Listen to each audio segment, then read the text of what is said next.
इसका दूसरा सिस्टम था क्या?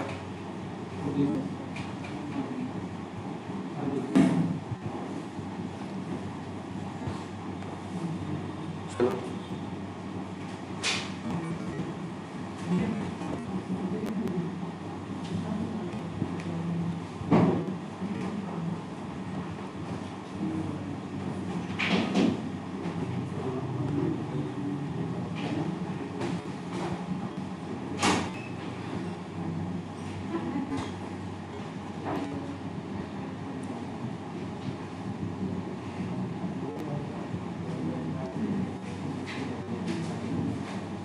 हाँ,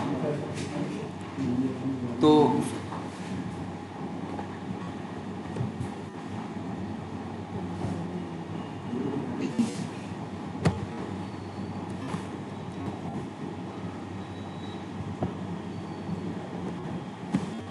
आपको कोड करने का आइडिया लगा था, है ना? आपको जो स्टाइल है उसके ऊपर क्या करना है, थोड़ी सी उसी से मिलते जुलते या वही चीज क्या करना है, रिपीट करके देखना।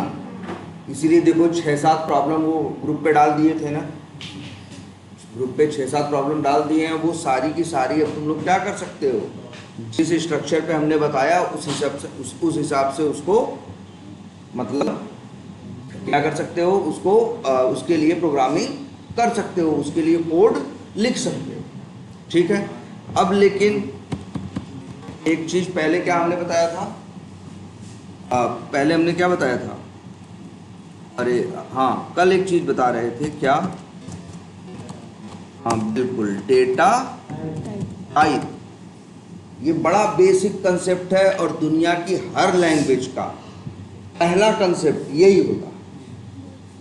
किसी भी लैंग्वेज के बारे में देखोगे ना तो सबसे पहले पेज पे अगर लिखा होगा तो उसके डेटा टाइप की बात कर रहा हूं। डेटा टाइप का कंसेप्ट और एक वेरिएबल का कंसेप्ट, ये दो कंसेप्ट ऐसे हैं जो हर लैंग्वेज में, ठीक है।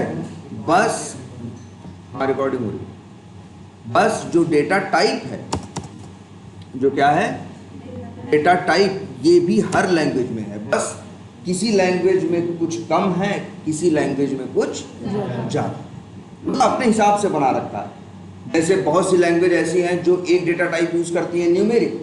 क्या यूज़ करती हैं?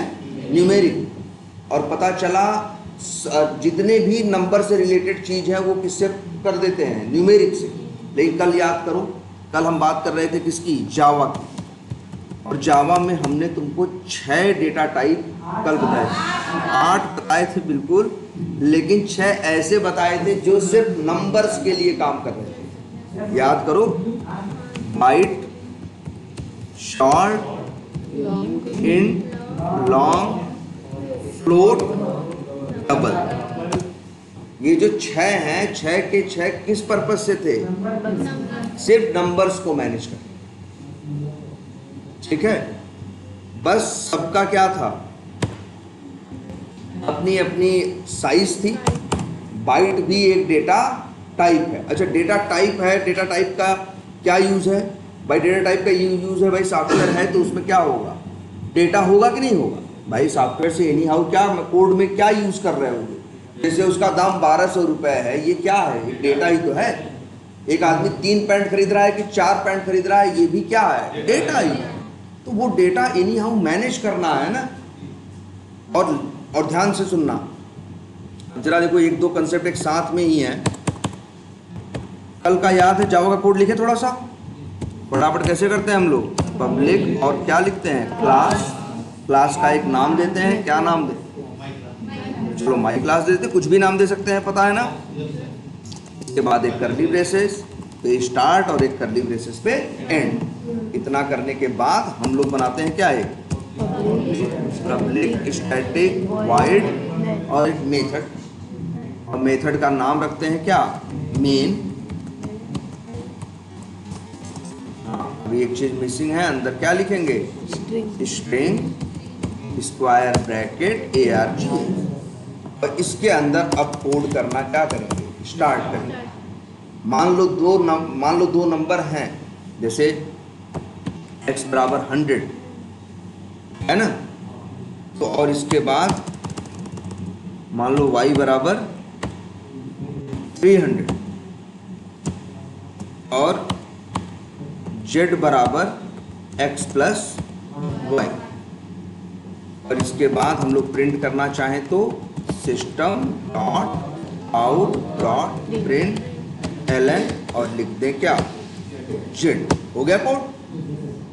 लेकिन इस कोड में अभी एक कमी है, जानते हो, जो भी हमने बताया है जावा में जब भी कोई वेरिएबल यूज करते हो तो उसके पहले उसे क्या करना होता है, डिक्लेयर करना होता है। और डिक्लेयर का मतलब क्या होता है, डिक्लेयर का मतलब होता है दो डिक्लेरेशन जो है डिक्लेयर करना पड़ता है, या हमें क्या करना होता है, डिक्लेरेशन। और डिक्लेरेशन दो चीजों से बना, नेम एंड, कि वेरिएबल का नाम क्या है और वेरिएबल का टाइप क्या है, आपको लिखना पड़ेगा।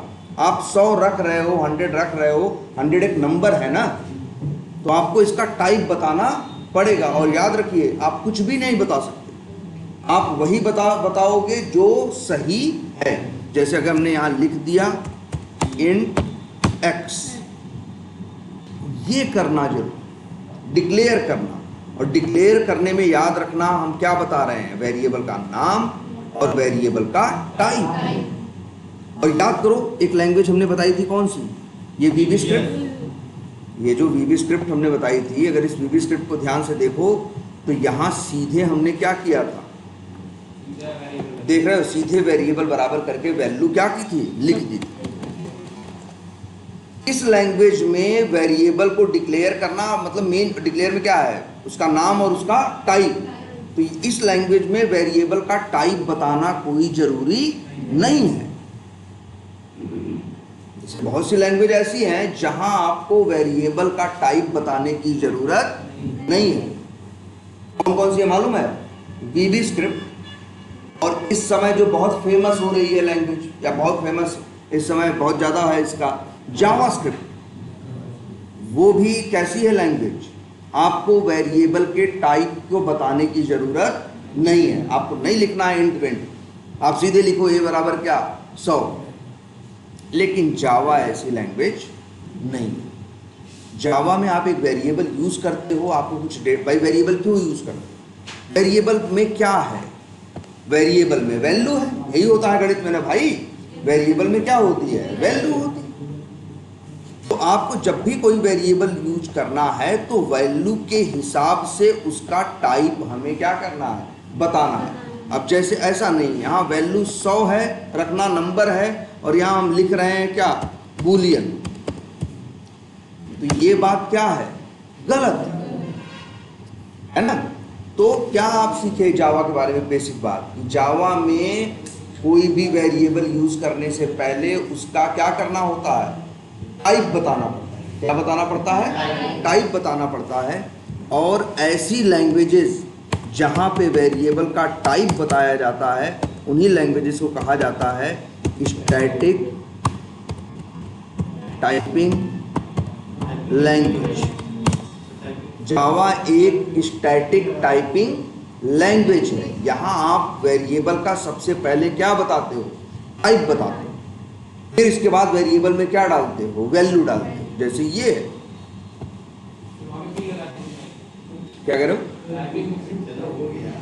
अच्छा ठीक है, स्टैटिक टाइपिंग लैंग्वेज है। ऐसी लैंग्वेजेस जहां वेरिएबल का क्या बताया जाता है, जहां वेरिएबल का पहले टाइप बताया जाता है, जहां वेरिएबल का पहले क्या बताया जाता है, टाइप बताया जाता है, इसके बाद वेरिएबल में वैल्यू डाली जाती है। और ऐसी लैंग्वेज को बोलते हैं, कैसी लैंग्वेज है ये, स्टैटिक टाइपिंग लैंग्वेज है। ये बताओ x में क्या रखा जाए, बताओ, इंट x लिखे हो ना, मतलब तुम क्या बता रहे हो, x का टाइप क्या है, इंट। और यहां अब हम लिखने जा रहे हैं क्या, ट्रू। तो गलत है ये, आप टाइप बता रहे हो कुछ और इसके बाद वैल्यू डाल रहे हो कुछ, ऐसा नहीं। आप जो टाइप बताओगे उसी टाइप की वैल्यू उसमें क्या करोगे, मान लो हमको रखना है ठीक है, जो जैसा उसका क्या बताओगे तुम, जैसा उसका टाइप बताओगे, सॉरी जैसा उसका क्या बताओ, पहले उसका क्या बताओगे टाइप, और उसी टाइप की वैल्यू रखो। अब x किसके लिए यूज होगा, नंबर्स के लिए यूज होगा। इस कोड के अंदर, इस कोड के अंदर x का यूज किस पर्पज से होगा, नंबर के पर्पज से।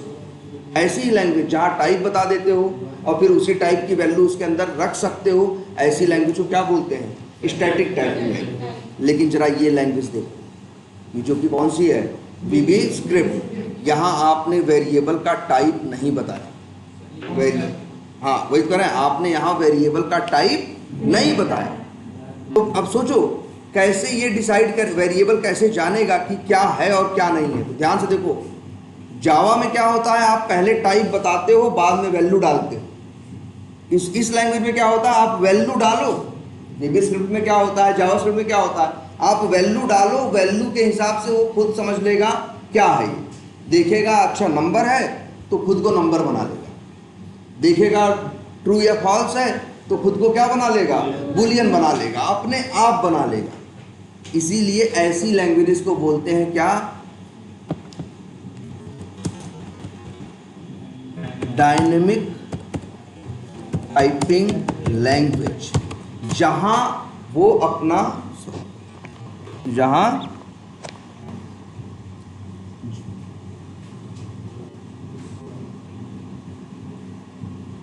जहां अपना टाइप, जहां वेरिएबल अपना टाइप जैसी वैल्यू रहता है, वैल्यू रहती है उसी हिसाब से अपना टाइप क्या कर लेता है, चेंज कर लेता है। ऐसी लैंग्वेज को क्या बोलते हैं, डायनेमिक टाइपिंग लैंग्वेज। ऐसी लैंग्वेज जिनका टाइप, आप वेरिएबल का जो टाइप बताओगे, इस पहले टाइप बताओगे और वेरिएबल में सिर्फ उसी टाइप की वैल्यू रखोगे, ऐसी लैंग्वेज को क्या बोलेंगे, स्टैटिक टाइपिंग लैंग्वेज। और जावा एक स्टैटिक टाइपिंग लैंग्वेज है। इसीलिए हमको ये हमेशा याद रखो, अभी ये कोड कंपाइल कराओगे एरर आएगी। एक्स को तो डिक्लेयर कर दिया तुमने, लेकिन वाई को नहीं किया, जेड को नहीं किया, है ना।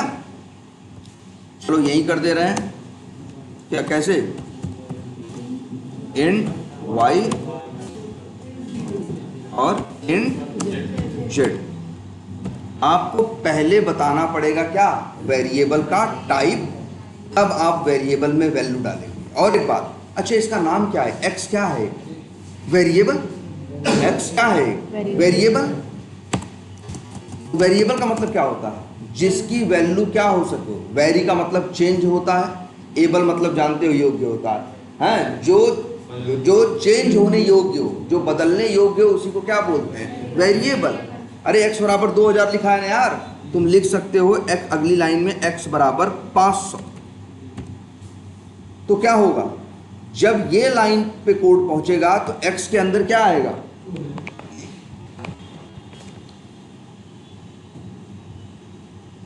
जब x के अंदर, जब ये वाली लाइन पे कोड पहुंचेगा, किस लाइन में, x बराबर 2000 में, तो x जब ये लाइन चलेगी तो x के अंदर क्या आएगा, 2000। लेकिन जब अगली लाइन चलेगी तो क्या लिखा है, x बराबर 500। तो वेरिएबल का ये नेचर याद रख लो, सब लोग अपने दिमाग में ये बैठा लो। जब एक वेरिएबल को नई वैल्यू मिलती है तो वो पुरानी वैल्यू क्या करता है, छोड़ देता है। तो वो 2000 छोड़ देगा, 500 ले लेगा। इसका एक प्रूफ देखो, अगर इस लाइन पे ध्यान देना,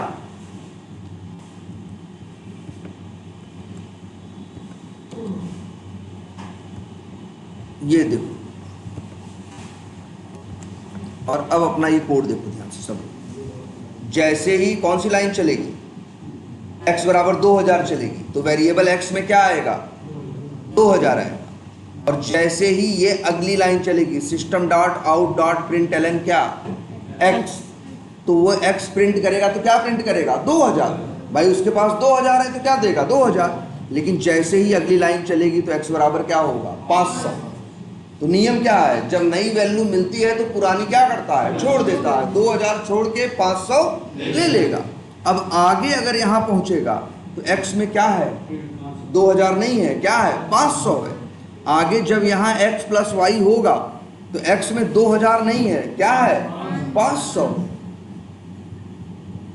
मानते हो कि नहीं ये बात, एक वेरिएबल में कई बार वैल्यू डाली जा सकती है, और जब भी उसमें कोई वैल्यू डालोगे तो अगर उसके पास पहले से कुछ पड़ा है तो उसको छोड़ देगा, नया वाला ले लेगा आगे। अच्छा, अगर कोई तुमसे कहे, ये लाइन देख रहे हो, बोलो जहां इस समय कर्सर है, ये लाइन देख रहे हो ना भाई, इस लाइन पे कोई कहे कि कोई भी टेक्निक लगा के एक्स प्रिंट कराओ, लेकिन प्रिंट होना चाहिए 2000। ध्यान से सोचो, हम यहां चाहते हैं, ये प्रिंट करा रहे हैं ना, लेकिन हम चाहते हैं कि प्रिंट क्या हो, 500 नहीं हो, क्या प्रिंट हो, 2000। क्या पॉसिबल है ये लाइन लिखी हो और 2000 प्रिंट हो? नहीं, असंभव है। क्यों? क्योंकि भाई जब x बराबर 2000 था तो 2000 आया, यहां प्रिंट करते तो 2000 मिलता, लेकिन जब ये लाइन चल जाएगी तो उसमें क्या आ जाएगा, 500 आ जाएगा, तो 2000 छोड़ दिया, अब 2000 खो गया। अब 2000 को ढूंढा जा नहीं, उस 2000 को ढूंढा नहीं जा सकता, तो अब x मिलेगा तो क्या लेके आएगा, 500 ही लेके आएगा। x में क्या आएगा, 500 ही आएगा। क्लियर है ये सबको? कि ये क्या है, x क्या है, एक वेरिएबल है, और कोई भी वेरिएबल हो, जैसे y है ना, y में हम चाहें तो 10 बार वैल्यू डालें, जैसे लिखें y बराबर 10, y बराबर 400, y बराबर मान लो 800। क्या होगा जब ये लाइन चलेगी तो y में क्या आएगा, भाई कोड चलता है तो लाइन बाय लाइन ही तो चलता है, एक एक लाइन पढ़ता जाएगा। y बराबर 10 पढ़ेगा तो क्या y के पास क्या आ जाएगा, 10 आ जाएगा।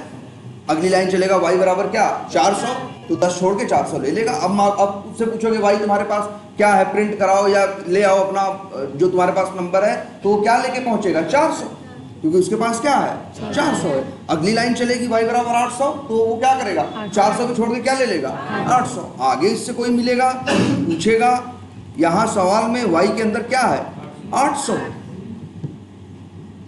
तो याद रखना, वेरिएबल में जो वैल्यू डालोगे पुरानी छोड़ेगा और नई वैल्यू ले लेगा। उसके बाद जो अगर तुम उसको यूज करोगे तो नई वैल्यू ही पा सकते हो, पुरानी वैल्यू पा नहीं सकते। क्लियर है ये? तो और जावा में याद है ना, वेरिएबल पहले क्या करना पड़ता है, डिक्लेयर, जहां बताते हो क्या, टाइप। अच्छा, हमने क्या लिखा है, x बराबर 2000, x बराबर 500। कोड कंपाइल करें, कंपाइल होगा, कोई इशू नहीं आएगा। जरा करते हैं, देखते हैं, इसको सेव कर देते हैं। क्या कह रहे हो, एक सेकंड, कोड 1 मिनट। क्या नाम रख, क्या क्लास का नाम क्या था, माई क्लास।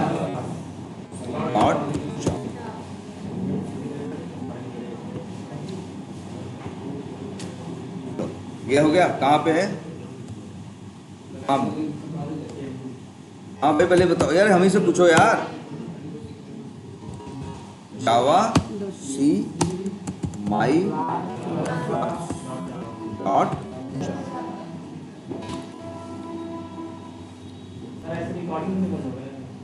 यार ये तो हमें नहीं पता, तुम लोग बताओ। चलो चलो, देख ये माई क्लास, ये हो गया ना, कंपाइल हो गया, कोई इशू है नहीं है, सही कोड लिखा है तो कंपाइल क्यों नहीं होगा।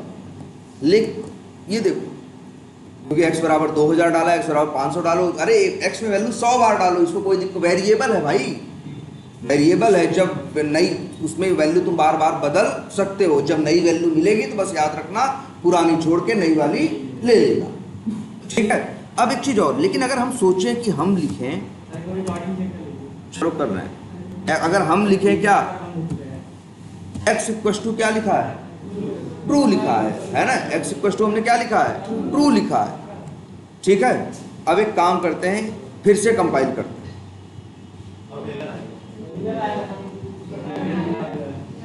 एरर आया लाइन नंबर 18 पे, x बराबर ट्रू है। मेरा भाई ये क्या कर रहे हो तुम, ट्रू क्यों डाल रहे हो?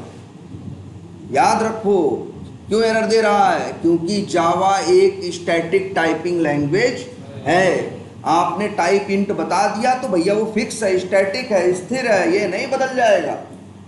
अब यहाँ ध्यान से देखना, ये अपनी वीबी स्क्रिप्ट देखो, यहाँ f बराबर क्या लिखा है राहुल ना, अगली लाइन में लिख देते हैं f बराबर 100, अगली लाइन में लिख देते हैं f बराबर ट्रू। ये लैंग्वेज कोई एरर नहीं देगी, ये लैंग्वेज कहेगी जी सही है तुम्हारा लिखा हुआ कोड। जैसे ही ये लाइन चलेगी f क्या बन जाएगा, स्ट्रिंग बन जाएगा। डबल कोट्स में जो होता है उसे क्या बोलते हैं, स्ट्रिंग ना, स्ट्रिंग बन जाएगा। जैसे f इक्वल टू 100 होगा f क्या बन जाएगा, नंबर बन जाएगा, नंबर बन जाएगा। जैसे f इक्वल टू ट्रू होगा f क्या बन जाएगा, बुलियन बन जाएगा। तो अपना टाइप क्या कर लेगा, वैल्यू के हिसाब से चेंज कर लेगा। इसीलिए कहा गया इसे क्या, डायनेमिक टाइपिंग लैंग्वेज। लेकिन जावा ऐसा नहीं कर सकता, या कहो नहीं करता।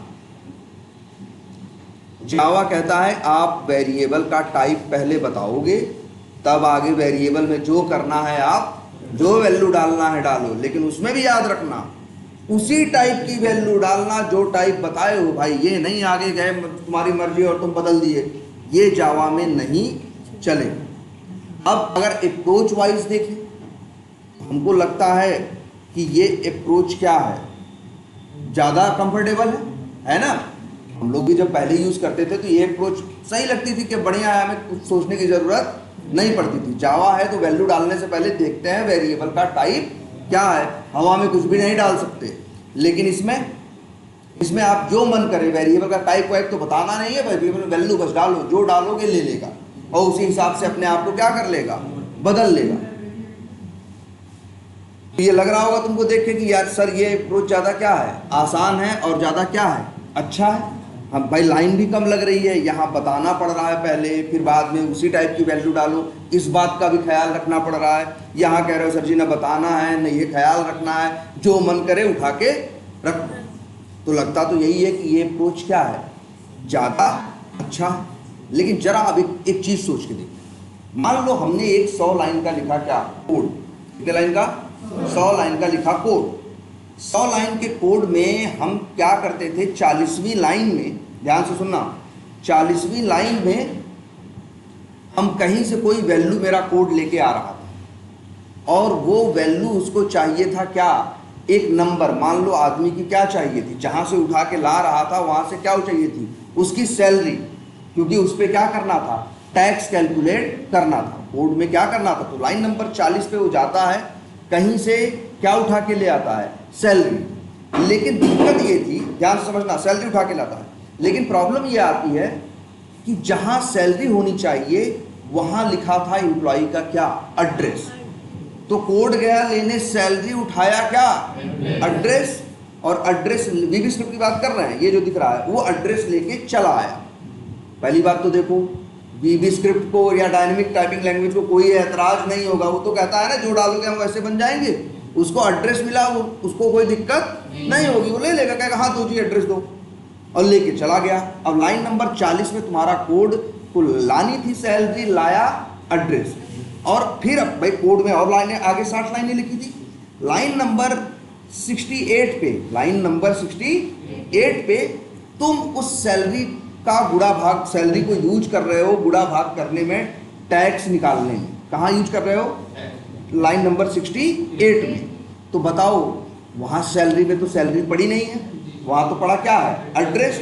अब जब एड्रेस में गुणा भाग करोगे तो क्या आएगा, एरर आएगा। लेकिन एरर किस लाइन पे आएगा, लाइन नंबर 68 पे आएगा। लाइन नंबर किस पे आएगा, 68 पे आएगा ना। हम तो बताया ना कोड चल रहा है, 40 में वैल्यू ले आया, 68वीं लाइन में उसे जाके क्या कर रहा है, वो यूज कर रहा है। जब यूज कर रहा है उसकी उम्मीद थी कि आएगा क्या, सैलरी नंबर आएगा, लेकिन वहां से आया क्या, स्ट्रिंग, मतलब एड्रेस आया, मतलब स्ट्रिंग आया डबल कोट्स वाला, वो उसका तो गुणा भाग होता नहीं। लाइन नंबर 68 पे कोड फट गया, एरर आ गई। लेकिन तुम्हें क्या समझ में आया, एरर कहाँ आई है, लाइन नंबर 68 पे। लेकिन एरर की वजह कहाँ छुपी है, लाइन नंबर 40 पे। लेकिन वहां 40 का कोई जिक्र नहीं है, जिक्र किसका है, 68 का। अब तुम फिर दिमाग लगा के ढूंढोगे, देखोगे, समझ में आएगा कुछ काफी टाइम के बाद, ओहो गलती यहाँ थी। सोचो अगर वही जावा लैंग्वेज रही होती तो जब उसे लाइन नंबर 40 पे गलत वैल्यू मिलती उसी टाइम पे वो क्या कर देता, एरर फेंक देता, कहता भाई गलत चीज मिली, हम आगे नहीं बढ़ेंगे। तो हम लाइन नंबर 40 पे जाके तुरंत सही कर देते वो गलती की नहीं, और वहां 68 पे पता चल रहा है, फिर दिमाग लगा लगा के तब समझ में आया वो 40 में दिक्कत है ना। तो भैया ये जो है, इसीलिए कहा जाता है जो डायनेमिक टाइपिंग लैंग्वेज है यूज करने में तो आसान लगती हैं, हल्की लगती हैं, लेकिन बड़े कामों के लिए ये फिजिबल, क्यों टक टक कर रहे हो भाई बड़े कामों के लिए फिजिबल नहीं है, क्योंकि इनकी मेंटेनेंस कॉस्ट क्या होगी, ज़्यादा होगी। इनकी क्या मेंटेनेंस कॉस्ट क्या होगी, ज़्यादा होगी। मेंटेनेंस कॉस्ट किसे कहते हैं? अरे भैया कोड सिर्फ लिखते नहीं हो, कोड लिखते भी हैं, बाद में उसको मेंटेन भी करते हैं ना। कुछ चेंज आते हैं, बदलाव आते हैं, तो हम उसे क्या करते हैं, चेंज भी करते हैं। कुछ गलतियां होती हैं बाद में, तो उसे क्या करते हैं, सही भी करते हैं। तो कोड को मेंटेन करने में प्रॉब्लम होती है किसमें, डायनेमिक टाइपिंग लैंग्वेज में। अब तुम देख तो लिए, अगर वही गलती जावा में आती तो जल्दी रिजॉल्व हो जाती, वही वीबी स्क्रिप्ट में आती तो टाइम लेती। तो क्या लेती, टाइम लेती। इसी वजह से तो इसी वजह से बड़े कामों में अक्सर डायनेमिक टाइपिंग लैंग्वेज यूज नहीं है। अक्सर बड़े कामों के लिए यही लैंग्वेज यूज होती है। कैसी, स्टैटिक टाइपिंग लैंग्वेज, जैसे क्या, Java, C sharp. Dynamic typing languages वहाँ यूज होती हैं जहाँ काम क्या होते हैं, थोड़े छोटे होते हैं, या जहाँ ढेर सारा ही काम हो लेकिन छोटा छोटा काम, ठीक है, और उन कामों का आपस में बहुत ज़्यादा रिलेशन न हो, वहाँ सही रहती हैं कौन, ये डायनेमिक टाइपिंग लैंग्वेज।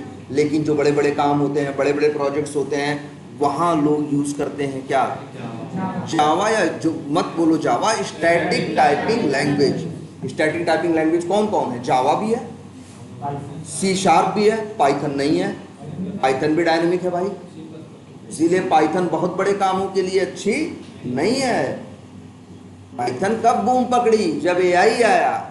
एआई बहुत बड़ा काम नहीं है, एआई छोटे छोटे इंडिविजुअल वर्क्स का क्या है, कलेक्शन है, इसलिए वहाँ पे पाइथन क्या होती है, फिट बैठती है। लेकिन बड़े कामों के लिए कौन सी है, जावा। स्टैटिक टाइपिंग लैंग्वेज कोई हो, जैसे जावा हो, और एक और भी लैंग्वेज है स्टैटिक टाइपिंग, हाँ बिल्कुल, एक है जावा, एक है सी शार्प दूसरी लैंग्वेज, और एक लैंग्वेज और भी है, क्या नाम है, टाइप स्क्रिप्ट। ये कैसी है, ये स्टैटिक टाइपिंग लैंग्वेज, ठीक है।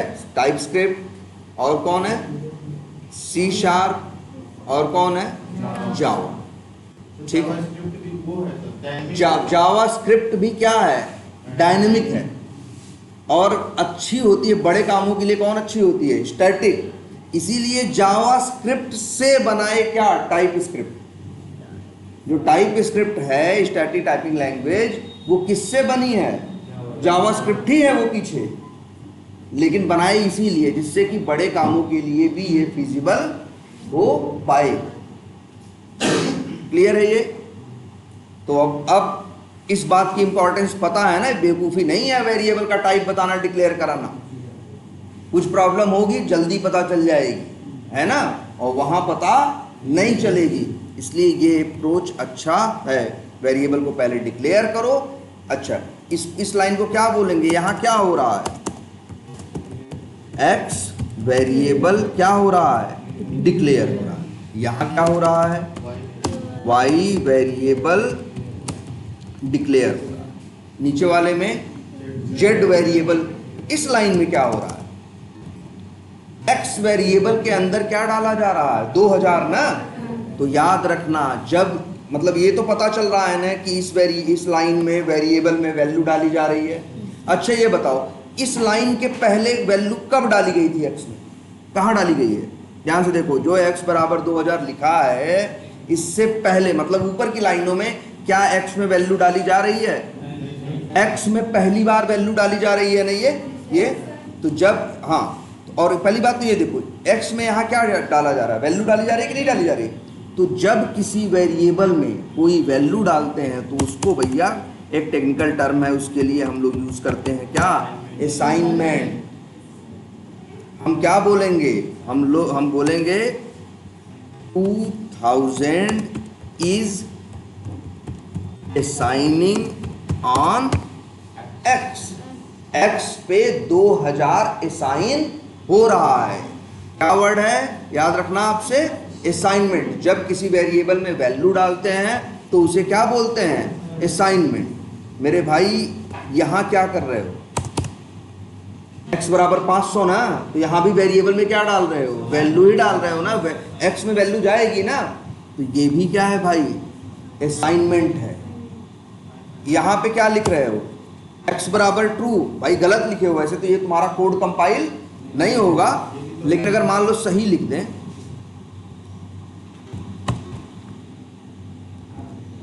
ये भी क्या है भाई, असाइनमेंट है। तो सर वो भी असाइनमेंट था ना, कौन, जो ट्रू लिखे ट्रू, बिल्कुल असाइनमेंट था, लेकिन गलत असाइनमेंट था, जिसकी वजह से वो कोड चलता नहीं, इसलिए हमने इसका असाइनमेंट क्या कर दिया, सही। असाइनमेंट भी कुछ भी नहीं कर दोगे, वही चीज उस वैल्यू का असाइनमेंट करोगे जिस टाइप का वेरिएबल है, उसी टाइप की वैल्यू होनी चाहिए। भाई असाइनमेंट समझ में आ रहा है, ये सब असाइनमेंट है। ये y बराबर 10 हो रहा है ना भाई, ये भी क्या है, असाइनमेंट है, कुछ और नहीं है। ये y बराबर 400 है, ये भी क्या है, असाइनमेंट है। ये y बराबर 800, ये भी क्या है, असाइनमेंट है। ये असाइनमेंट नहीं है। यहाँ क्या किसी x वेरिएबल में कोई वैल्यू डाली जा रही है, नहीं ना, तो भाई ये कोई असाइनमेंट नहीं है। ये y बराबर क्या है 300 ना, ये भी क्या है, असाइनमेंट है। और फिर इसके बाद यहाँ क्या होगा, जो x की लेटेस्ट वैल्यू होगी 900 और जो y की होगी क्या 300, और 9 और 300 जुड़ेंगे तो उत्तर क्या आएगा 1200। 1200 की वैल्यू किसके पास जाएगी, z के पास ना भाई, तो ये भी क्या है, z पे वैल्यू जा रही है ना, तो ये भी असाइनमेंट है। असाइनमेंट हमेशा समझना, असाइनमेंट का मतलब क्या है, वेरिएबल में वैल्यू का जाना, और वैल्यू हमेशा राइट से लेफ्ट की ओर जाती है। वेरिएबल कहाँ रहता है, ये तो गणित में भी था यार, x बराबर 100 लिखते थे कि 100 बराबर x लिखते थे, x बराबर ना, वेरिएबल लेफ्ट साइड रहता था, वैल्यू कहाँ रहती थी, राइट साइड। तो यही सेम प्रोग्रामिंग में भी होता है। इतनी बात समझ में आ रही। अब पहचान लोगे कहाँ असाइनमेंट है और कहाँ डिक्लेरेशन। ये तीनों क्या है, डिक्लेरेशन है, और ये सब क्या है, असाइनमेंट है। क्लियर। अच्छा ये बताओ, ये x में असाइनमेंट हो रहा है ना, हाँ, ये भी x में क्या हो रहा है, असाइनमेंट। इस लाइन में x में पहली बार असाइनमेंट हो रहा है ना, तो बोले तो हम बोल सकते हैं कैसा असाइनमेंट है, फर्स्ट असाइनमेंट है। बोलो, x बराबर 500 लिख देते हैं, x में का क्या है, ये फर्स्ट असाइनमेंट है, फर्स्ट असाइनमेंट। ये क्या है भाई, x का ही क्या है, सेकेंड असाइनमेंट है। अच्छा, सेकंड क्या है, असाइनमेंट, और ये x का क्या है, क्या है, थर्ड असाइनमेंट। बोलो लिखा है कि नहीं लिखा, ये फर्स्ट है, ये सेकंड है, हमने लिख दिया, और ये क्या है, थर्ड है। तो एक वेरिएबल में बार बार आप असाइनमेंट कर सकते हो, बार बार एक वेरिएबल की वैल्यू चेंज कर सकते हो। अब लेकिन इसी में याद रखना, जब किसी वेरिएबल में पहली बार असाइनमेंट होता है तो वेरिएबल में पहली बार क्या आ रही है, वैल्यू आ रही है ना। एक वर्ड जानते हो अंग्रेजी का, इनिशियल, एक वर्ड, हाँ एक वर्ड है अंग्रेजी का, क्या, इनिशियल। इसका मतलब होता है क्या, शुरुआत। तो बताओ, इस लाइन के बाद ही तो x की शुरुआत होगी, x में वैल्यू आएगी, x आगे क्या होगा, इस्तेमाल होगा। जब इसके बाद उसके ऊपर क्या होगा, पहली बार असाइनमेंट हो जाएगा। इसीलिए इस फर्स्ट असाइनमेंट को एक दूसरा नाम भी देते हैं, और वही यूज करते हैं इसके लिए, इसको बोलते हैं इनिशियलाइजेशन।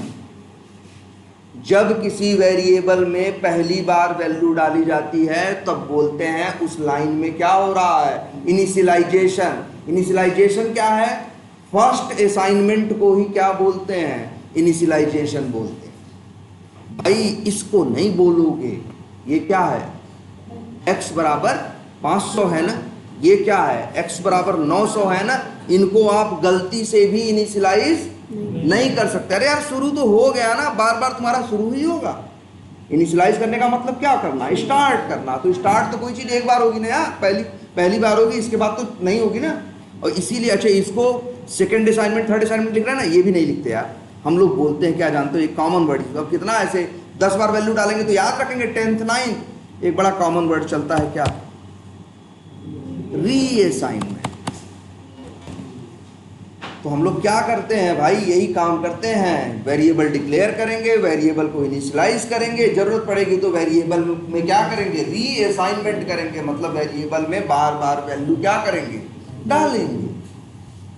बोलो आई बात समझ में कुछ, अब पकड़ लोगे। अच्छा यहाँ क्या हो रहा है, y बराबर 10, y में पहली बार वैल्यू आ रही है ना, y में पहली बार वैल्यू आ रही है ना, इसके पहले तो y की वैल्यू नहीं आई थी। तो यही फर्स्ट असाइनमेंट है, या इसी को बोले यहाँ पे y का क्या हो रहा है, इनिशियलाइजेशन हो रहा है।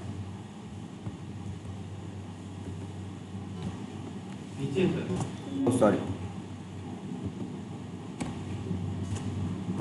ये क्या हो रहा है, y का इनिशियलाइजेशन हो रहा है। और यहाँ क्या हो रहा है, y का रीअसाइनमेंट हो रहा है। यहाँ y का क्या हो रहा है, रीअसाइनमेंट हो रहा है। यहाँ क्या हो रहा है, रीअसाइनमेंट हो रहा है। लेकिन यहाँ क्या होगा बताओ, z में पहली बार वैल्यू आएगी ना, जब x और y जुड़ेंगे तो वैल्यू किसको देंगे, z को ना।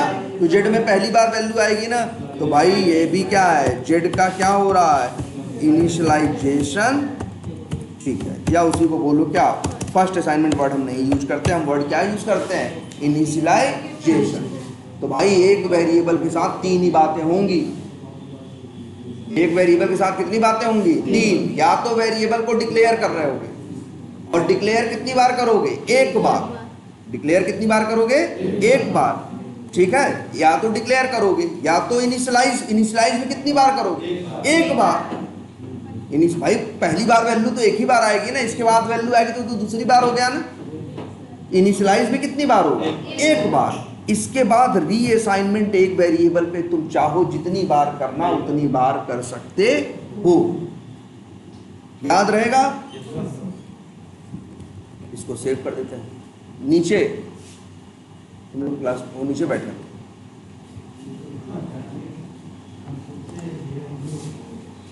ठीक है, बात समझ में आई कुछ भाई। अब अच्छा कोड अपना कंपाइल करके देखें, हो रहा है, हो रहा है, सब कुछ क्या लिखा है, सही लिखा है।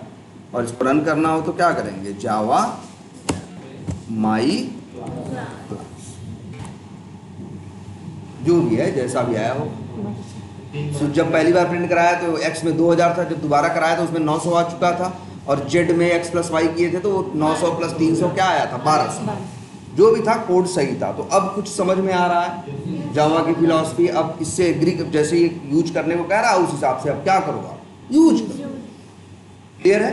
अब एक काम और करते हैं। अच्छा हम लोग बार बार कोड लिखते हैं, फिर क्या करते हैं, कंपाइल कराते हैं, फिर क्या कराते हैं, रन कराते हैं। कोड भी कहाँ लिखते हैं, नोटपैड पे लिखते हैं। इसमें क्या होता है, कई बार हमसे स्पेलिंग वाली गलतियां होती हैं, है ना। और तुमने एक चीज देखा होगा जावा के बारे में, याद रखना, केस सेंसिटिव लैंग्वेज। मतलब अगर वेरिएबल का नाम तुमने एक्स स्मॉल में रखा है तो प्रिंट करने के टाइम पे अगर कैपिटल में रखोगे तो ये कोड कंपाइल नहीं होगा भाई। वहाँ एक्स स्मॉल में है तो जहाँ यूज करना है इज्जत के साथ क्या यूज करो, स्मॉल ही यूज करो। अगर वेरिएबल का नाम मान लो वैर है या XYZ है, जहाँ बनाया गया है वहाँ वेरिएबल x कैपिटल है, YZ स्मॉल है, तो जहाँ यूज करोगे वहाँ भी x कैपिटल होना चाहिए और YZ क्या होना चाहिए, स्मॉल, एज इट इज होना चाहिए। इसीलिए कहा जाता है जावा क्या है, केस सेंसिटिव लैंग्वेज है। तो ये वाली नहीं थी, ये लैंग्वेज केस सेंसिटिव नहीं है, ठीक है। जैसे जावा में जब एक मेथड बनाते हो मेन, तो भाई जरा सा भी अगर दाहिने बाएं कर दिया, गलती कर दी, तो फिर ये चलेगा नहीं। चलता है तब नहीं चलता ना। मेन मेथड का सब कुछ किसमें होना चाहिए, स्मॉल में ना, क्योंकि ये जावा कैसी लैंग्वेज है, केस सेंसिटिव लैंग्वेज है। इसके लिए मैटर करता है कि चीज अपर में लिखी है कि चीज किस में लिखी है, लोअर में। क्लियर है ये? लेकिन अब एक काम करते हैं, इस पे प्रोग्रामिंग करेंगे तो हमारी प्रोडक्टिविटी क्या होगी, बहुत कम होगी। हमारी प्रोडक्टिविटी मतलब जितना हम काम कर पाते हैं वो क्या होगा, बहुत कम होगा। गलतियां भी क्या होंगी, ज़्यादा होंगी। बड़े इश्यूज आएंगे अगर हम क्या यूज़ करेंगे, ये नोटपैड यूज़ करेंगे प्रोग्रामिंग के लिए। इसीलिए जावा पे प्रोग्रामिंग करने के लिए, ध्यान से देखो, जावा पे प्रोग्रामिंग करने के लिए हम एक, ये तो जानते हो ना, कमेंट है लिखने के लिए। जावा पे जेडीके तो तुम्हारे पास है। अब हम कोई टूल यूज करते हैं, ठीक है, उस टूल को हम लोग बोलते हैं क्या, क्या है, क्या लिखा है, एडिटर लिखा है ना, क्या लिखा हुआ है, एडिटर। या एक दूसरा नाम देते हैं भाई, वो भी लिखते हैं आईडी। एडिटर, आईडी का मतलब होता है इंटीग्रेटेड डेवलपमेंट इन्वायरमेंट। क्या, इंटीग्रेटेड डेवलपमेंट इन्वायरमेंट। इंटीग्रेटेड का मतलब जानते हो, इंटीग्रेटेड का मतलब होता है जुड़ना। मतलब जब कई चीज़ों को, मतलब ये आईडी है या एडिटर है जिसके ऊपर आपको जावा की प्रोग्रामिंग कर सकते हो, और इसका फ़ायदा ये मिलेगा, ये आपको डेवलपमेंट के लिए बड़ी हेल्प करेगा।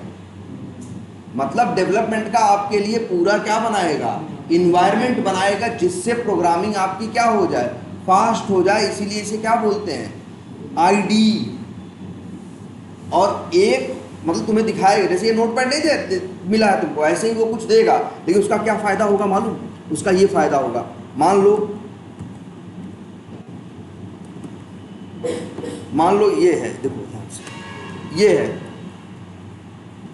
हमें कहीं कोई वेरिएबल यूज करना होता है तो अभी हम क्या करते हैं, लिखते हैं ना, तब लिखने की जरूरत नहीं पड़ेगी, तब लिखने की जरूरत नहीं पड़ेगी।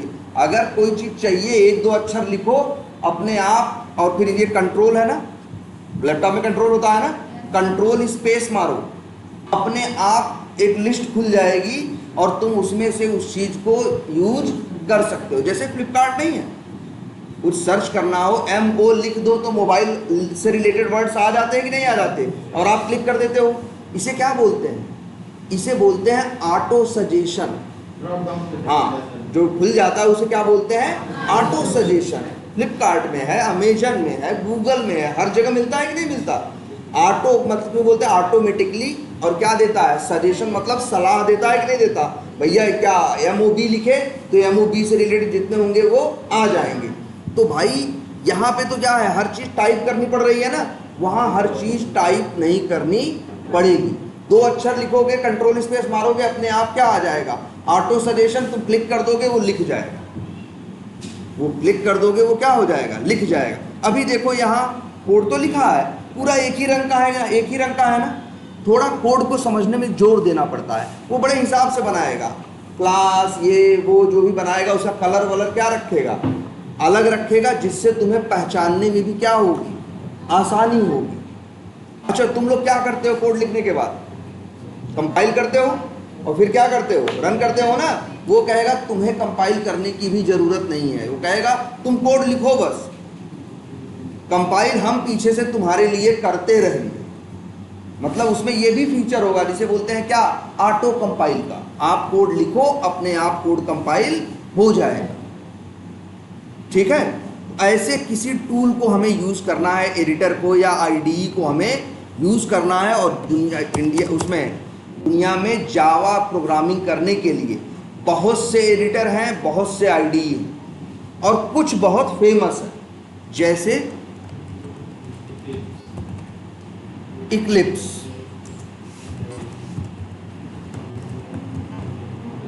नेटबीन्स,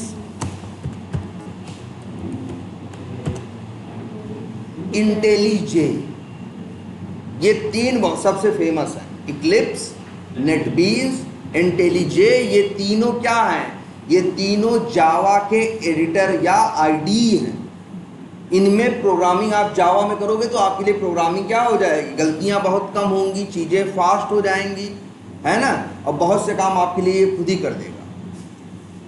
तो अब हमें क्या करना है, ऐसी ही एक एडिटर या आईडी हमें चाहिए। अब से जो पहले हम काम कर रहे थे किस पे, इक्लिप्स पे, वो सारे इसमें इक्लिप्स नहीं कर रहे थे, हम तो नोटपैड पे कर रहे थे ना।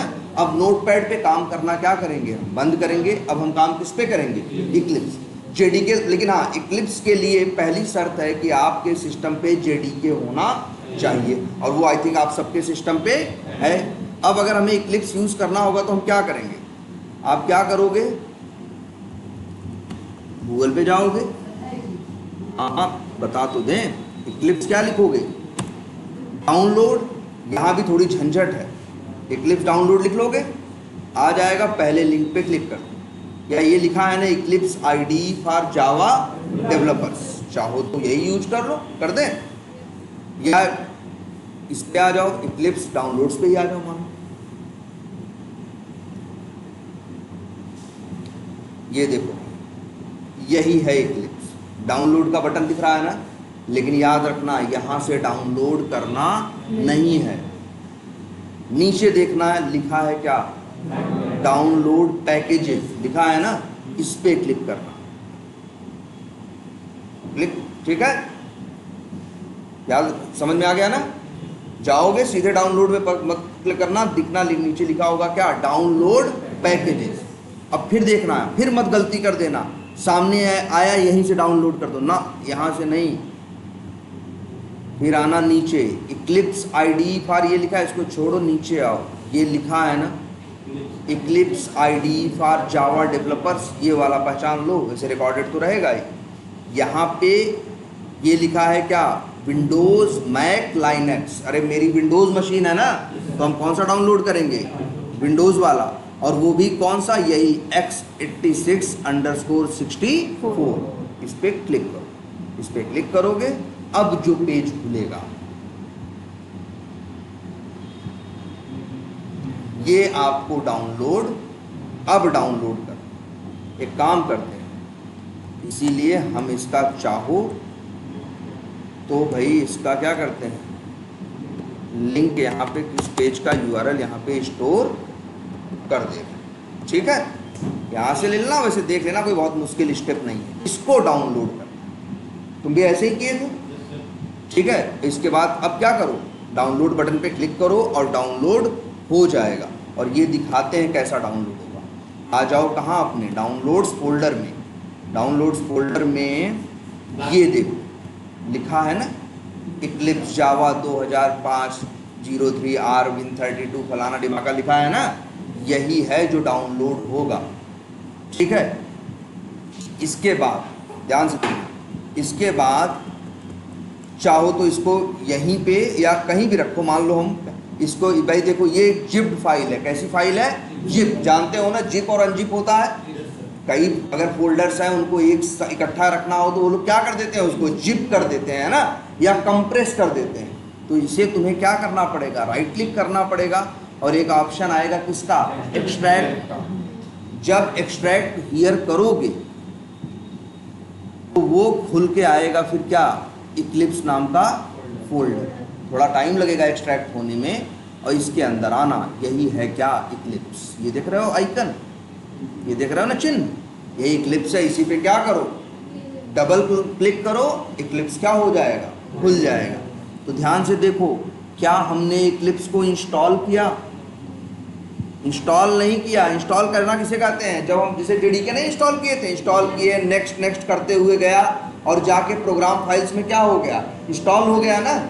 लेकिन यहाँ जेडीके को हमें इंस्टॉल नहीं करना, सिर्फ डाउनलोड करना है, फिर एक्सट्रैक्ट या क्या करना है, अनजिप करना है, और डायरेक्टली क्या करना है, फिर यूज करना है, याद रहेगा। लेकिन ऐसा तब करना है डायरेक्टली यूज, जब मेरी बात जैसा हमने किया वैसे डाउनलोड किए हो। अगर मान लो तुम डाउनलोड करने के टाइम पे, ध्यान से देखना, यहां से डाउनलोड कर दो, ये क्या है, ट्राई दी इक्लिप्स इंस्टॉलर, इसको इंस्टॉल, ये वाला डाउनलोड करते तो इंस्टॉल करना पड़ता, जो हम बताए वो डाउनलोड करते तो उसे इंस्टॉल करने की जरूरत नहीं है, बस उसे क्या करते तुम, डाउनलोड करते, राइट क्लिक करके एक्सट्रैक्ट किया, क्या कर देते हैं, अनजिप करते, अपने आप वो खुल जाता और अपने आप उसको यूज कर सकते हैं। तो वही अप्रोच ज़्यादा अच्छा होता है, इसलिए ये इंस्टॉलर का यूज मत करना। इसीलिए देखो हमने यहाँ से भी बोला तुमसे ना, यहाँ से भी डाउनलोड करते तो क्या आता, वही इंस्टॉलर ही आता। तभी तो कहे हम कहाँ जाना, डाउनलोड पैकेजेस में जाना, और फिर यहाँ जाने के बाद यहाँ से मत करना, नीचे आना, तब मिलेगा तुम्हें क्या, Eclipse ID for Java developers x86 64। इसे डाउनलोड करना। डाउनलोड किए, क्या पाए, जिप फाइल, क्या पाए, जिप फाइल। राइट क्लिक करके एक्सट्रैक्ट किए या अनजिप किए तो पाए एक फोल्डर, उस फोल्डर के अंदर जाओ, यही है तुम्हारा इक्लिप्स। और इसको ओपन यूज करना है तो सीधे क्या करो, डबल क्लिक करो और ये लॉन्च हो जाएगा। लेकिन एक बात और, अब अगर हमें इक्लिप्स चलाना होगा तो बार बार हमें कहाँ आना पड़ेगा, ये बताओ, ये क्लिप ये यही है, इसी से चलेगा, तो ये कहाँ, हमें कहाँ आना पड़ेगा, हम जाएंगे डाउनलोड्स में, डाउनलोड से जाएंगे कहाँ, इक्लिप्स के अंदर, तब हम इसको पाएंगे और फिर इस पर क्या करेंगे, हम डबल क्लिक और ये चलने लगेगा। यही होगा ना। तो यार ये तो टेढ़ा काम हो गया ना, बार बार अंदर जाएं। तो देखो ध्यान से,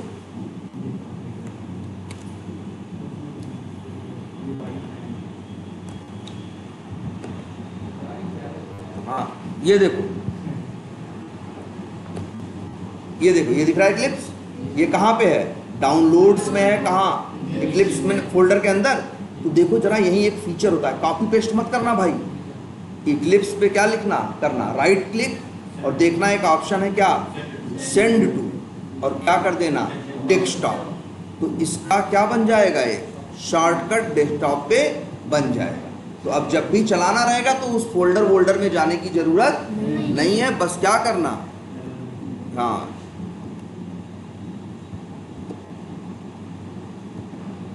उसमें क्या करना है तुम्हें, बस इसी को क्या करना है, डबल क्लिक करोगे और इक्लिप्स ओपन हो जाएगा। ठीक है,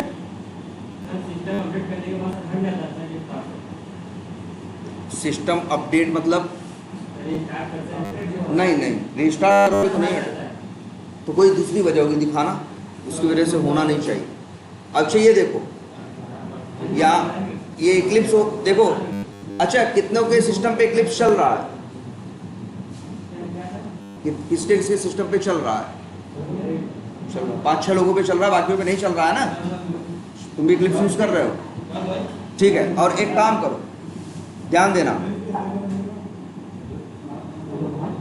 जो अपने सिस्टम पे पहली बार इक्लिप्स क्या करेंगे, जब वो पहली बार इक्लिप्स को लॉन्च करेंगे तो जैसे इस सिस्टम पे खुल गया है ना, कुछ सफ़ेद सफ़ेद दिखाई दे रहा है, ऐसा कुछ भी तुम्हारे साथ नहीं होगा। तुम्हारे साथ क्या होगा हम बताते हैं। अगर पहली बार ओपन करोगे तो पहली बार ओपन करोगे तो भाई ये दिखाई देगा जी। इसको क्या बोलोगे, इसको बोलो कोई पॉपअप बोल लो, क्या बोलते हैं, पॉपअप। एक पॉपअप दिखाई देगा तुमको, इस तरह से तुम्हारे सिस्टम पे खुलेगा नहीं, क्योंकि तुम पहली बार क्या कर रहे हो, इक्लिप्स को ओपन कर रहे हैं। क्लियर है ये। तो भाई क्या लिखा है, यही है इक्लिप्स आईडी लॉन्चर, यही तुम्हारे सिस्टम पे सबसे पहले जब डबल क्लिक करोगे तो दिखाई देगा। अब सवाल उठता है ये क्यों दिखाई दे रहा है, ये सवाल उठता है क्यों दिखाई दे रहा है और क्यों नहीं दिखाई दे रहा है। एक चीज़ है ये बताओ, हम लोग जब इसके पहले भी प्रोग्रामिंग कर रहे थे, कंपाइल वम्पाइल करा के काम कर रहे थे ना भाई, जावा का कोड तो लिख ही रहे थे। हम कहाँ जावा का कोड लिखते थे, जहाँ मेरा मन करता था भाई लिखते, नोट पैड पे थे, लेकिन उसको कहाँ स्टोर करते थे, जहाँ मेरा मन करे, डेस्कटॉप पे कर दिया, डी ड्राइव पे कर दिया, उस फोल्डर में कर दिया, इस फोल्डर में कर दिया। करते हैं कि नहीं करते हैं भाई। अगर हमें जावा पे प्रोग्रामिंग करनी है तो हम क्या करेंगे, हम नोटपैड खोलेंगे, नोटपैड पे क्या लिखेंगे, कोड लिखेंगे, और उसे क्या करेंगे, हम सेव करेंगे, सेव कर देंगे। सेव करके कहाँ रख सकते हैं, हाँ फाइल फोल्डर में, कहाँ, कहीं भी जहाँ मेरा मन करे। लेकिन इक्लिप्स इस बात की इजाज़त नहीं देता। ध्यान से सुनो, हमें अब प्रोग्रामिंग कोडिंग कहाँ करनी है, इक्लिप्स में। इक्लिप्स की एक क्वालिटी है, इक्लिप्स को अगर कहोगे कि हमें तुम्हारे अंदर प्रोग्रामिंग करनी है तो पहले कहेगा फोल्डर का नाम बताओ, कहाँ वर्क करने का तुम्हारा प्लान है, उस फोल्डर का नाम बताओ, कहाँ तुम काम, कहाँ अपना काम, अपने जो काम करोगे उसे कहाँ स्टोर करोगे, उस फोल्डर का क्या बताओ, नाम बताओ, तब हम खुलेंगे। ये कौन बोलता है? इक्लिप्स। तो इक्लिप्स एक तरह से एक पाबंदी लगाता है कि भैया हमको यूज करके प्रोग्रामिंग करने का मन है कर लो, हम मना नहीं कर रहे हैं, लेकिन जो जैसे करते हो ना, कहीं भी मन किया लिखा और सेव कर दिया उठा के, तो भैया हमारे यहाँ ऐसा नहीं चलेगा। अगर हमें ओपन करना है तो सबसे पहले हमें तुम बताओ कि तुम किस फोल्डर, कौन सा फोल्डर है जहां तुम्हारा सारा वर्क स्टोर होगा जो तुम करने जा रहे हो। और उसी फोल्डर, यही देखो, ये जो नहीं सामने आ रहा भाई, ये देखो, ये तुम्हारे सिस्टम पे पहले से यहां से कुछ लिखा हुआ आएगा, कुछ लिखा हुआ, क्या अच्छा बता दें, ये लिखा हुआ है। अपने सिस्टम पे पहली बार खोलोगे तो सामने ऐसे एक पॉपअप आएगा और उसमें यही चीज लिखी रहेगी। और यहाँ पे क्या लिखा है? Eclipse hyphen work space. अगर तुमने यहाँ एक बटन है, क्या इसका नाम क्या है? लॉन्च। अगर इस बटन पे तुमने क्या कर दिया? क्लिक कर दिया, तो ये समझ जाएगा कि तुम जिस फोल्डर पे वर्क करना चाहते हो उसका नाम क्या है? Eclipse hyphen work space. और अब जब खुलेगा तो इसके बाद जो भी करोगे सब कुछ कहाँ जाएगा? उसी फोल्डर के अंदर। मान लो इधर देखो ध्यान से, ये क्या है भाई? डेस्कटॉप है ना। मान लो हम इस डेस्कटॉप फोल्डर में काम करना, डेस्कटॉप पे हम काम करना चाहते हैं। देखो ध्यान से लिख देते हैं, राइट क्लिक किया, एक फोल्डर बनाया। फोल्डर का नाम देखो क्या रखा? माई वर्क्स। क्या रखा नाम? फोल्डर है, कुछ भी नाम रख सकते हैं। और बस जब यहाँ पे ये मेरा इक्लिप्स खुला, हम आए, यहाँ पे एक दिख रहा है, ध्यान से बटन दिख रहा है कि नहीं दिख रहा है? क्या नाम है इसका? ब्राउज। इस पे क्लिक किया, कहाँ बनाया है फोल्डर हमने? डेस्कटॉप पे। क्या नाम है? माई वर्क्स। सेलेक्ट कर, ये लिख के आ गया कि नहीं? माई वर्क्स। अब यही, अब जैसे ही लॉन्च करेंगे तो जो इक्लिप्स खुलेगा वो कहेगा अब हम जो भी काम करोगे तुम सब सेव कहाँ करेंगे? माई वर्क्स फोल्डर के अंदर। इसीलिए इस माई वर्क्स फोल्डर को इक्लिप्स एक नया नाम देता है और क्या बोलता है मालूम है? वर्क स्पेस बोलता है। क्या बोलता है? Work space. क्या बोलता है? Work space. मतलब जिसको हमने, माई वर्क्स क्या है? फोल्डर है ना, और उसी को सेलेक्ट, ये क्या बोलता है? इक्लिप्स वर्क स्पेस बोलता है। तो वर्क स्पेस क्या चीज है भाई? फोल्डर ही है। मतलब इक्लिप्स खोलने के टाइम पे इक्लिप्स कहेगा पहले बताओ क्या, वो अपना वर्क स्पेस बताओ। मतलब इतना अच्छा नाम रखा है, वर्क स्पेस। वर्क माने काम, स्पेस माने जगह। अरे है तो पूरा कंप्यूटर, लेकिन तुम बताओ तुम जो जावा में काम करने जा रहे हो उसकी जगह कहाँ? कोई पूछता है वो, ये तुम्हें ही फायदा मिलेगा। आगे जो काम करोगे सब कुछ कहाँ स्टोर होगा? उसी के अंदर। तो तुम्हारे लिए ढूंढने में क्या होगी? आसानी होगी ना। अभी क्या करते हैं, खोलते हैं मनमानी, कभी यहाँ रख देते हैं और कभी वहाँ रख देते हैं। कल को ढूंढने लगे तो पाएंगे, बड़ी मेहनत लग जाएगी कि नहीं लग जाएगी? इसीलिए जो आपका कौन है? इक्लिप्स है। इसकी ये फिलॉसफी है कि अगर आप हमें ओपन करोगे तो हम डायरेक्ट ओपन नहीं होंगे। पहले हमें तुम बताओ क्या? वर्क स्पेस का नाम। और वर्क स्पेस कोई बहुत अलग चीज़ नहीं है। अरे यार वही पूछ रहा है, फोल्डर का नाम बताओ, किस फोल्डर के अंदर अपने सारे वर्क को रखना चाहते हो, कहाँ है तुम्हारे काम करने की जगह? तो हमने बता दिया भाई, माई वर्क्स मेरी काम करने की क्या है? जगह है। अब जब हम लॉन्च बटन पे क्लिक क्या करेंगे? क्लिक करेंगे। अब इक्लिप्स ओपन तुम्हारे सिस्टम पे यही होगा। तुम्हारे सिस्टम पे तो जो पीछे आ रहा था वो आता भी नहीं। और फिर ये सामने से देखो ओपन हुआ। क्या करें? अगर तुम नहीं देते, जैसे अगर तुम ओपन किए होते तो पहले से कुछ लिखा हुआ आया था ना, याद करो। अभी तो हमने चेंज करके क्या कर दिया उसे? माई वर्क्स। ब्राउज बटन पे क्लिक करके वो कर दिया माई वर्क्स। लेकिन जब तुमने नहीं किया था तो बाय डिफॉल्ट क्या आया था? वहाँ लिख के, जानते हो? वहाँ लिख के आया था सी, फिर देखो सी ड्राइव, हम बता दें, हाँ ये देखो सी यूजर्स, तुम्हारा यूजर का नाम, जैसे क्या है? एडमिनिस्ट्रेटर है, जो भी है तुम्हारा नाम वो, और इसके अंदर फिर इक्लिप्स डैश वर्कस्पेस, यही आया था ना। ये लोग, जो लोग पहले से इक्लिप्स यूज किए होंगे वो क्या किए होंगे? जब डबल क्लिक करके लॉन्च किए होंगे खुला होगा, सामने बाय डिफॉल्ट क्या आया था, इक्लिप्स डैश वर्कस्पेस, और लॉन्च बटन पे क्लिक कर दिए तो इसलिए उनका वर्कस्पेस क्या बन गया, इक्लिप्स डैश वर्कस्पेस। लेकिन हम लोगों ने तुरंत नहीं किया, हमने क्या किया, ब्राउज बटन पे क्लिक किया, हमने कहा कि हम यहाँ नहीं रखेंगे, हम कहाँ रखेंगे, डेस्कटॉप पे। तो फिर हमने डेस्कटॉप वाले फोल्डर का एक बना के उसका नाम दे दिया। अब देखो जो इक्लिप्स खुला है ये दिखेगा अभी भाई, इक्लिप्स खुल गया ना, जरा देखो लिखा है ना माई वर्क्स, और जो जिनका वर्क स्पेस होगा इक्लिप्स हाइफन वर्क स्पेस, उन पे क्या लिखा हुआ आता होगा, इक्लिप्स हाइफन वर्क स्पेस। लेकिन तुम्हारा यहाँ पे क्या आ रहा है, माई, तो तुम कुछ भी नाम रख सकते हो, है ना। इस तरह से इक्लिप्स पे काम करना, क्लियर है ये। तो एक काम करो, पहले तो आज सब लोग क्या कर डालो, अच्छा अब लेकिन अच्छा एक बात और देखते हैं।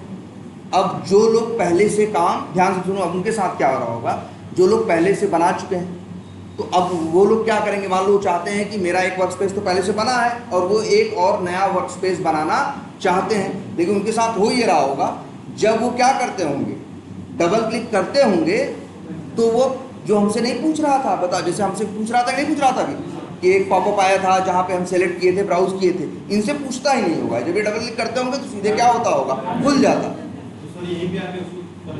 तो फिर इसके बाद क्या करोगे, फाइल में आओगे, अगर मान लो जिनके तो फाइल में आओगे, यहीं पे एक ऑप्शन है क्या, स्विच वर्क स्पेस, क्या है, स्विच वर्क स्पेस, और फिर यहाँ पे जो वर्क स्पेसेस पे काम किए हो ये यहाँ बगल में आ रहे होंगे।